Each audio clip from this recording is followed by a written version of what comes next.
Menghapus perisakan, bullying. Sebagai pemimpin kelas, ada banyak hal yang dapat kita lakukan untuk memutus perisakan atau dengan kata lain, menghentikannya sebelum mulai. Strategi yang telah saya sebutkan sampai bab ini, mengenal setiap anak, bermain dengan siswa Anda, merayakan hasil belajar mereka, dan mengejar mimpi kelas. Mendukung tujuan ini, strategi tersebut bisa menjadi langkah preventif untuk memperkuat rasa dimiliki di dalam kelas.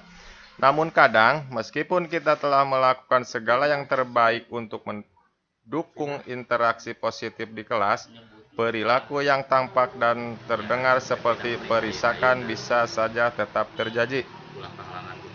Dan ketika itu terjadi, kita memerlukan sebuah pendekatan yang segera.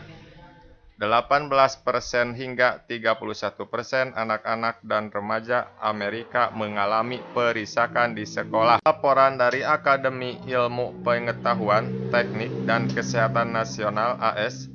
Meskipun pengertian perisakan beragam, wartawan Roxani Hamsi 2016 mengatakan cara paling umum untuk mendefinisikan perilaku ini adalah tindakan yang disengaja secara berulang-ulang dan agresif di mana si pelaku memiliki kekuatan yang lebih besar.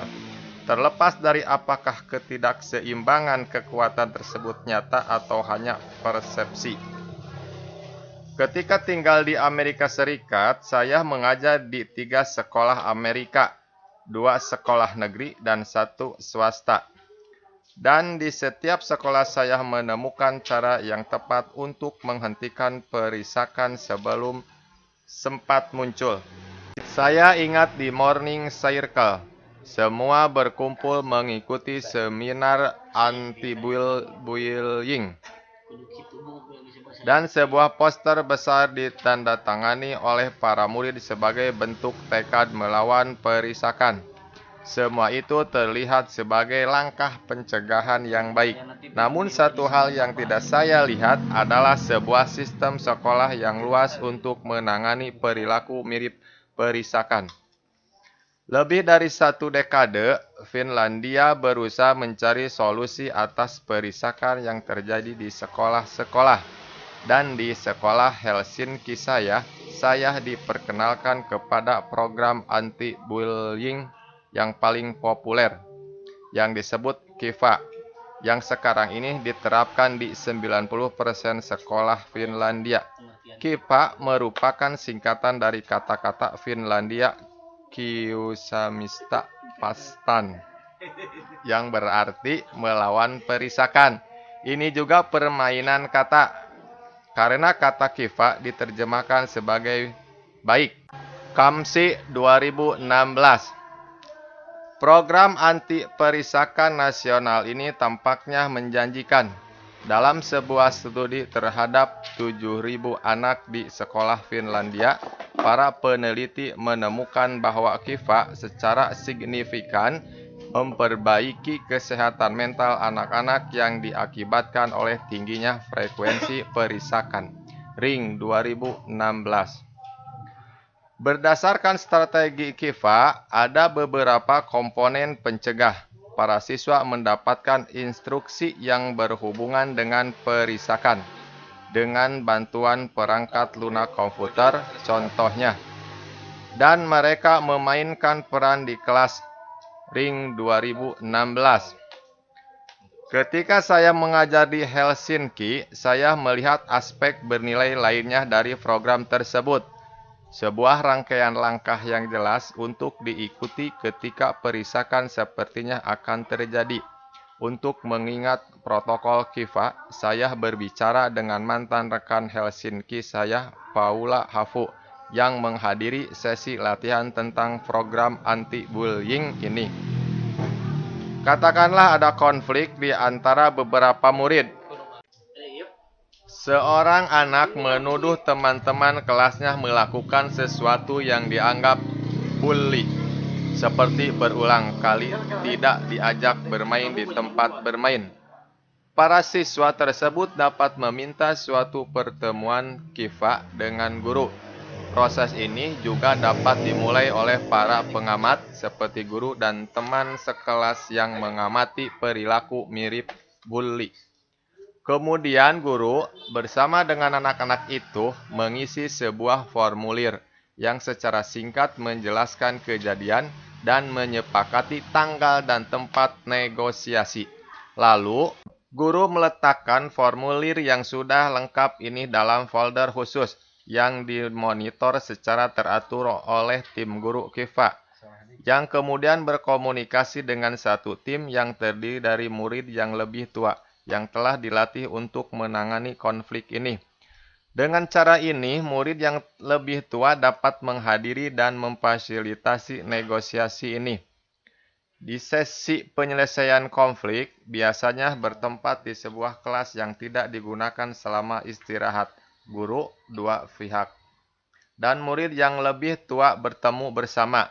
Selama sesi penyelesaian konflik KIFA ini, kedua belah pihak bercerita dari sudut pandang masing-masing. Fokus awalnya adalah mendengarkan satu sama lain. Selanjutnya, para fasilitator bertanya kepada setiap pihak untuk merefleksikan perilaku mereka, berpikir tentang bagaimana mereka bisa bertindak secara berbeda. Idenya adalah bahwa para murid ini akan mengidentifikasi solusi yang mungkin untuk mencegah situasi ini.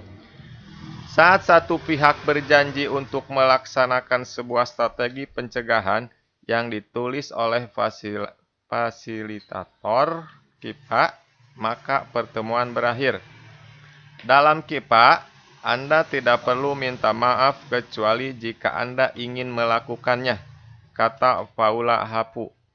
Karena biasanya ketika Anda diminta untuk meminta maaf, kadang Anda tidak bersungguh-sungguh dalam KIPA.